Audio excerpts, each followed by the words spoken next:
S কুকিংয়ে সবাইকে স্বাগত। আজ দেখো তোমাদেরকে বানিয়ে দেখাচ্ছি দানা কলার তরকারি। এই তপ্ত দুপুরে এইভাবে পেঁয়াজ রসুন ছাড়াই দানা কলার হালকা পাতলা তরকারি বানিয়ে খেলে দারুণ লাগে খেতে। তার জন্য নিলাম আমি 2টো আলু লম্বা করে কেটে, আর দানা কলা নিলাম আমি 3টে কি 4টে। এবার দানা কলাটা এইভাবে রান্না করলে অনেকের না রান্নার পরে কালো হয়ে যায় তরকারিটা। তার জন্য দানা কলাটা কুটে পরিষ্কার করে ধুয়ে একটু জলের উপরে রেখে তাতে অল্প লবণ আর অল্প হলুদ দেব, দিয়ে হাত দিয়ে কলাগুলো ডলে ডলে নিয়ে জলে ভিজিয়ে রাখবো, তাহলে আর কালো হবে না। এবারে এইদিকে কড়াইতে তেল গরম করে লবণ হলুদ মাখানো মাছ আমি ভাজতে দিলাম।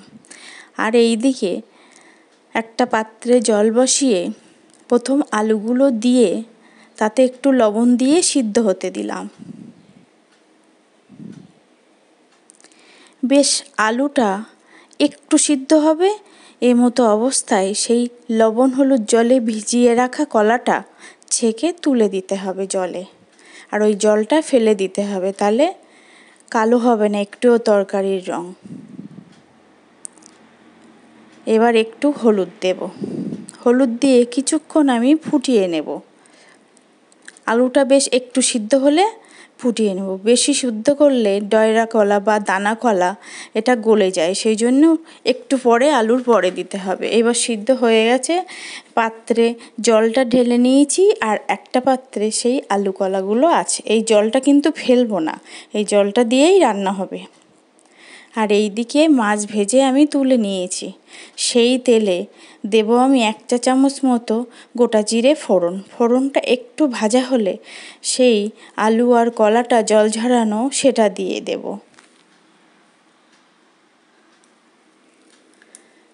দিয়ে পরিমাণ মতো একটু লবণ দেব, আর একটু হলুদ দেব, দিয়ে কটা চেরা কাঁচা লঙ্কা দেব। কাঁচা লঙ্কা আগের থেকে দিলে কেমন একটা সিদ্ধ মতন হয়ে যায়, এই মতো অবস্থায় দিলে খুব সুন্দর লাগে কাঁচা লঙ্কাটা খেতে, বা তরকারিতে দারুণ টেস্ট হয়।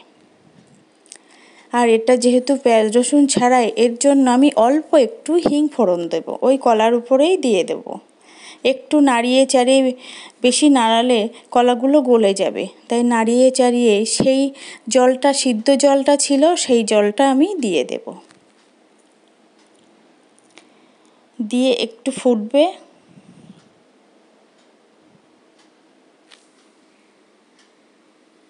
এই মতো অবস্থায় সেই ভেজে রাখা মাছগুলো দিয়ে দেব, আর অল্প একটু লঙ্কার গুঁড়ো দেব।